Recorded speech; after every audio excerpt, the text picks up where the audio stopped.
জানিয়ে দিব এই মুহূর্তে পাওয়া আপডেট বাংলা সংবাদ। শুরুতেই থাকবে সংবাদের শিরোনাম। শুরুতেই বিএনপির সাথে আওয়ামী লীগের রুদ্ধশ্বাস বৈঠক। আওয়ামী লীগের প্রত্যাবর্তনের ইঙ্গিত দিয়ে বার্তা দিলেন তারেক রহমান।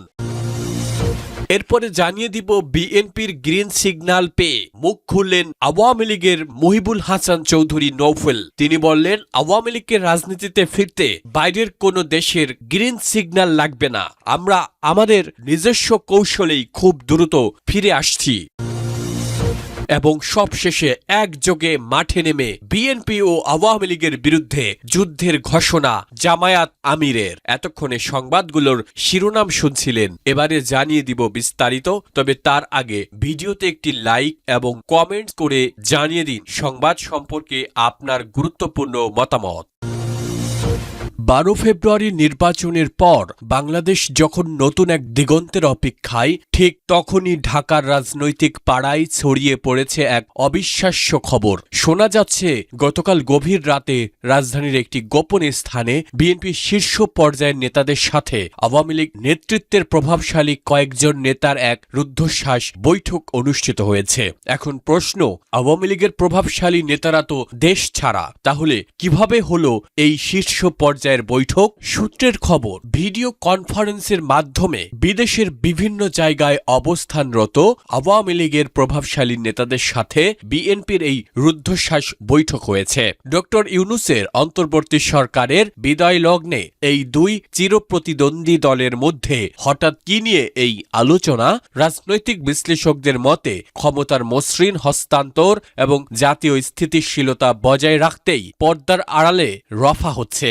এই গুঞ্জনের মধ্যেই আজ 15 ফেব্রুয়ারি বিএনপির ভারপ্রাপ্ত চেয়ারম্যান তারেক রহমান আওয়ামী লীগকে রাজনীতিতে ফেরার চূড়ান্ত ইঙ্গিত দিয়ে দিচ্ছেন। জাতির উদ্দেশ্যে দেওয়া এক বিশেষ বার্তায় তিনি এক নতুন জাতীয় ঐক্য এর ডাক দিয়েছেন। তারেক রহমান বলেছেন, পথ ও মত ভিন্ন হতে পারে, কিন্তু দেশের স্বার্থে আমাদের সবাইকে এক টেবিলে বসতে হবে। তার এই বক্তব্যকে অনেকেই আওয়ামী লীগের প্রতি এক ধরনের নরম বার্তা হিসেবে দেখছেন। তিনি স্পষ্ট করেছেন যে প্রতিহিংসার রাজনীতি বন্ধ করে প্রতিহিংসাহীন এক বাংলাদেশ গড়াই হবে তার সরকারের প্রধান লক্ষ্য। বৈঠকের গুঞ্জন নিয়ে আওয়ামী লীগের পক্ষ থেকে আনুষ্ঠানিক কোনো বক্তব্য না আসলেও দলটির তৃণমূল পর্যায়ে এক ধরনের চাঞ্চল্য লক্ষ্য করা যাচ্ছে।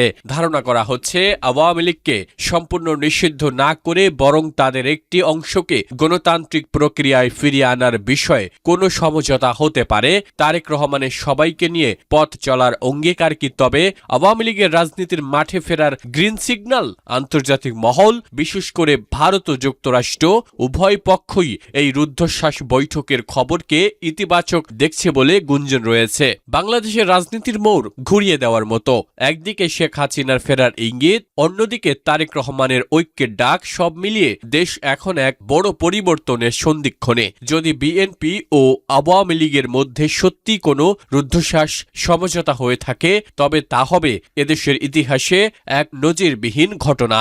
বৈঠকের খবরের কিছুক্ষণ পরেই বাংলাদেশের রাজনীতি যখন এক নতুন সন্ধিক্ষণে, ঠিক তখনই দীর্ঘ নীরবতা ভেঙে এক বিস্ফোরক মন্তব্য নিয়ে হাজির হলেন সাবেক শিক্ষামন্ত্রী ও আওয়ামী লীগ নেতা মহিবুল হাসান চৌধুরী নৌফেল। দিল্লিতে অবস্থানরত এই নেতা এক বিশেষ সাক্ষাৎকারে স্পষ্ট জানিয়ে দিয়েছেন, আওয়ামী লীগের রাজনৈতিক প্রত্যাবর্তনের জন্য বাইরের কোনো শক্তির অনুমতির প্রয়োজন নেই।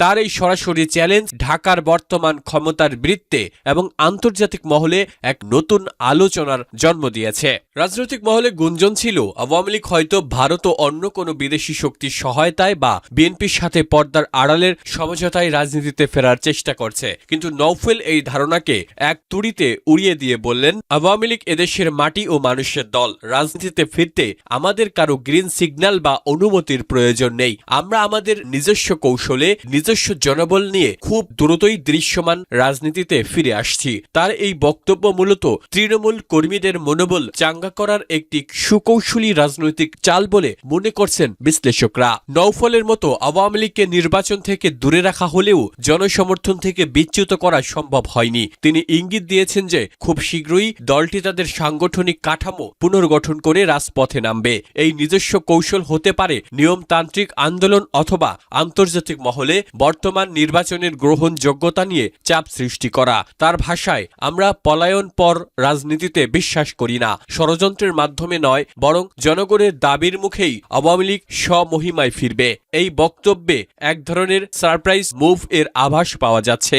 যখন নতুন সরকারের শপথ নেওয়া তোড়জোড় চলছে, ঠিক তখনই নৌফলের এই নো কম্প্রোমাইজ বার্তা রাজপথের পরিস্থিতিকে আরো উত্তপ্ত করতে পারে। কারণ জামায়াত জেদ ধরেছে যে এদেশে আর কোনো পলায়নকারীকে ঢুকতে দেওয়া হবে না। তারা শক্ত হাতে এটি দমন করবে। বাংলাদেশের রাজনীতিতে আজ এক নতুন রণধ্বনির আওয়াজ শোনা যাচ্ছে। দীর্ঘদিনের আদর্শিক মিত্র বিএনপি ও জামায়াতে ইসলামীর মধ্যকার সম্পর্কের সুতো কি তবে ছিঁড়ে গেল? 12 ফেব্রুয়ারি নির্বাচনের ফলাফল এবং কেন্দ্র দখলের পাল্টাপাল্টি অভিযোগকে কেন্দ্র করে আজ সকালে জামায়াতে ইসলামীর আমির ডাক্তার শফিকুর রহমান এক নজিরবিহীন ঘোষণা দিয়েছেন। তিনি সরাসরি বিএনপির বিরুদ্ধে রাজপথে যুদ্ধের ঘোষণা দিয়ে দলীয় নেতাকর্মীদের মাঠে নামার নির্দেশ দিয়েছেন। এই ঘোষণার পর সারা দেশে নতুন করে সংঘাতের আতঙ্ক ছড়িয়ে পড়েছে।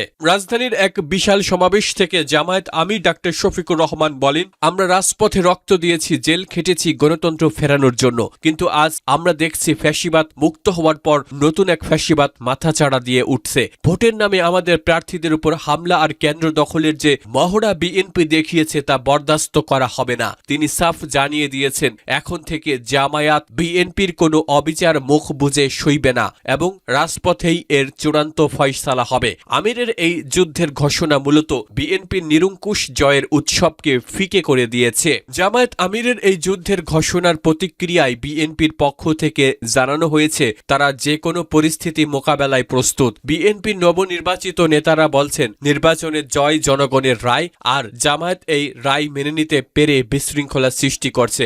আজ দুপুর থেকেই দেশের বিভিন্ন স্থানে দুই দলের কর্মীদের মধ্যে হাতাহাতি ও ধাওয়া পাল্টা ধাওয়ার খবর পাওয়া গেছে। বিশেষ করে উত্তরাঞ্চল ও সিলেটে বিএনপি জামায়াত কর্মীরা এখন মুখোমুখি অবস্থানে। ডক্টর ইউনূসের বিদায়ী প্রশাসন এবং নবনির্বাচিত সরকারের জন্য এই ভ্রাতৃঘাতী সংঘাত সামাল দেওয়া এখন এক বিশাল চ্যালেঞ্জ। আওয়ামী লীগের মাঠের বাইরে থাকার সুযোগ যে দুই শক্তি একযোগে লড়াই করছিল, তারা আজ একে অপরের রক্তপানে মত্ত। জামায়াত আমিরের এই যুদ্ধের ডাক কি কেবল রাজনৈতিক চাপ তৈরির কৌশল, নাকি দেশ এক গৃহ যুদ্ধের দিকে এগোচ্ছে? আন্তর্জাতিক মহল ও সাধারণ মানুষ এখন রুদ্ধশ্বাসে তাকিয়ে আছে রাজপথের দিকে। বন্ধুত্বের কবর খুঁড়ে বিএনপি জামায়াতের এই লড়াই কি শেষ পর্যন্ত তৃতীয় কোনো শক্তির পথ প্রশস্ত করতে চলেছে? 15 ফেব্রুয়ারির এই বিকেলটি সম্ভবত বাংলাদেশের রাজনীতির মোড় চিরতরে ঘুরিয়ে দিতে যাচ্ছে।